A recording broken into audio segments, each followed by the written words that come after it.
Por exemplo, eu falo sobre coisas do dia a dia que a indústria, que o mundo acadêmico não quer que você saiba. Você quer um exemplo simples? Agora que a gente está entrando no inverno, sei que tem gente que vai assistir a gente lá no verão depois, mas agora a gente está no inverno. E é comum, no inverno, você ter o seu lábio rachado por causa do frio. Verdade. Aí o que a indústria faz? Produz uma coisa chamada batom de cacau, dá para você e você usa o batom de cacau. E ele vai te viciar pelo inverno inteiro, você vai ficar refém daquela porcaria.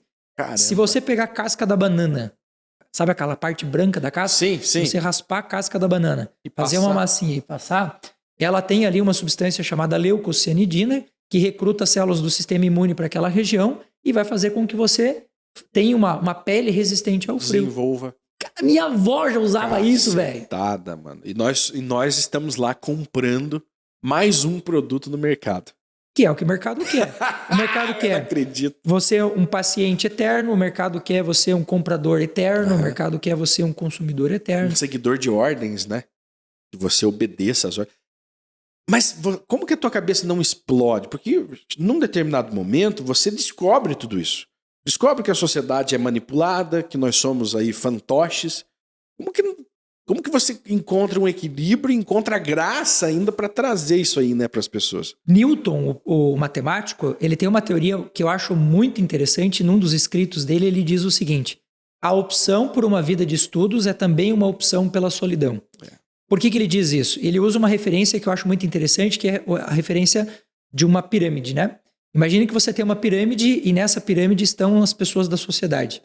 E quanto mais você sobe na pirâmide, mais esclarecido você está, mais conhecedor você está. Só que o que a gente tem que botar na cabeça muitas vezes, e faz sentido no pensamento do Newton, quanto mais você sobe na pirâmide, menos pessoas tem pensando como você. E eu já tive uma fase da minha vida em que, ao entender o que estava acontecendo na sociedade, eu quis transformar essa sociedade. A forceps. Geralmente é o que... Porque há uma revolta, né? Há uma revolta e aí nós dizemos assim, vocês são burros, Exato. vocês não estão entendendo o que está... A gente tenta acordar as pessoas no choque. Porrada. Só que não funciona. Só que nem todo mundo está preparado para receber aquele conhecimento naquele momento. Então, existe essa fase de frustração, que é a fase em que muita gente acaba entrando no ostracismo, grandes intelectuais brasileiros e do mundo, que o cara percebe o que está acontecendo, ele cria um mundo à parte para ele, e ele se isola naquele mundo à parte, ele fica dentro daquela concha, daquela bolha, e ali ele vive o mundo dele. Para mim isso não funciona. E existem aquelas pessoas que, frustradas por conta disso, acabam destruindo a própria vida, porque daí você vai contra o sistema te destrói. O que eu fiz? Eu entendi que as redes sociais são o sistema. E eu pensei, por que não usar as redes sociais contra elas mesmas? Então, nas redes sociais, eu falo mal do celular, eu falo mal do excesso de tempo que a gente fica nas redes, nas próprias redes sociais. Eu levo informação sobre alimentação ruim, eu meto o cacete nos remédios que eu sei que tem estudo científico que falam mal. Então, existem remédios, como o paracetamol, por exemplo, que comprovadamente eles causam um tremendo mal para o nosso fígado. Cara, uma das maiores causas do mundo hoje de cirrose hepática não alcoólica. Aí você fala, por que isso não é divulgado para as pessoas? Porque não há interesse. Porque é o remédio mais vendido do planeta hoje. Imagina, né? Se você começa a popularizar isso aí, as pessoas param de... Porque se as pessoas ouvirem o que você tem para falar, muitas vão passar a praticar o que aprendem.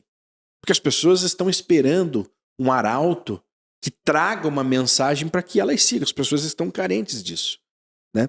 E nós vemos isso despencando as audiências das novelas, despencando as audiências dos jornais, né? As pessoas estão procurando. E você...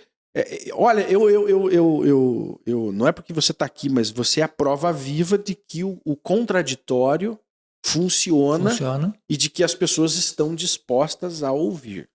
E a coisa que mais me dá tesão é você explicar uma coisa e a pessoa fazer assim... Eu não sabia disso. Eu descobri. Então, tá aí, ó. Vou te dar um exemplo. A gente usa muito aquela pílulazinha azul, sabe aquela uma que deixa o cara nervoso? Viagra, Eu não ia falar o nome, já que você falou. Mas eu falo. E a base do Viagra, ele é um vasodilatador e ele trabalha muito em cima do óxido nítrico. O óxido nítrico ajuda a gente a manter células vivas. Só que se você estiver cheio de radicais livres, se você tiver, por exemplo, passado uma semana alucinante no teu trabalho, se você não tiver dormido direito, você tiver cheio de radical livre, a óxido nítrico vira óxido nitroso, que é tóxico e dá ataque cardíaco e te mata. Por isso que tanta gente Porque é o seguinte, se o Bilal do cara não sobe, é porque ele já está nessa situação de estresse. E aí ele precisa do remédio que pode se tornar um veneno.